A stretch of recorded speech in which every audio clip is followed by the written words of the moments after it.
guys! I am Joy Apostol and ngayon guys, sobrang excited ako kasi kasama ko ang EFF Garage dahil nga naman i-install nila yung aking Navi Android guys kasi nga 1 week na pong sira yung aking head unit ng garage ko at hindi ko alam kung saan ako maghahanap pero thank God na nahanap ko yung Manila Android sa Facebook guys. At ito pa ang good news dyan. Gusto ko lang i-share sa inyo kung bakit ito yung pinili ko.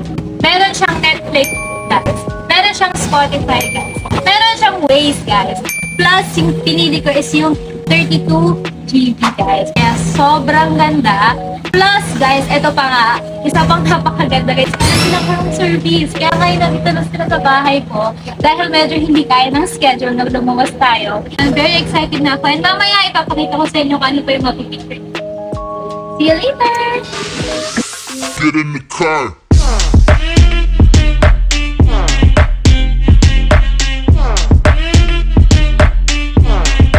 Get in the car. So, eto nga guys. Nagpagawa ako ng Navi Android na to sa EFF Garage. Kasama natin si Sir Kim. So, Sir Kim, tatanong ko lang, paano ko ito gamitin? Meron pa tong mga Netflix? Yes ma'am, mayroon po. So ito yung Netflix po natin. May Netflix, guys! Pero okay ba doon? Tapang magdadrive Pag ano lang, waiting sa parking. Ang bukod sa Netflix, mayroon pa tong Waze. Mas malaking screen pag nag-waze, hindi ka na maliligaw, guys. YouTube, guys. May YouTube din. Actually, guys, ito yung first vlog ko. So bukod sa YouTube, mayroon pa tayong Google Maps. Since naka-Android na po kayo, meron na po tayong Play Store pa. Pwede yung i-download kahit anong application. Kahit anong application. For example, i-download nyo lang yung Facebook. Shopee. Ay, Sa Shopee. Palaging question, mayroon pa tong radio kahit wala akong internet. Yan po ma'am, meron. Quality ng sound and database.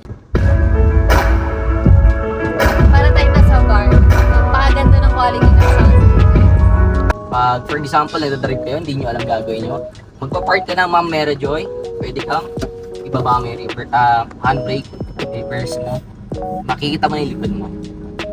Si Ate Sasha nakikita ko. So, may parking assist po kayo. Meron pa kayo, ginabit namin dito na DSP. DSP, ito yung ini-enhance yung clarity ng speakers nyo. So, kayong magtiting ka. Mayroon pa siyang Bluetooth. Bluetooth. And then, naka-IPS resolution na po siya. Ibig sabihin, any angle, wala po siyang blind spot. Ang kaganda nito, ma'am, meron po tayong free DVR na flash.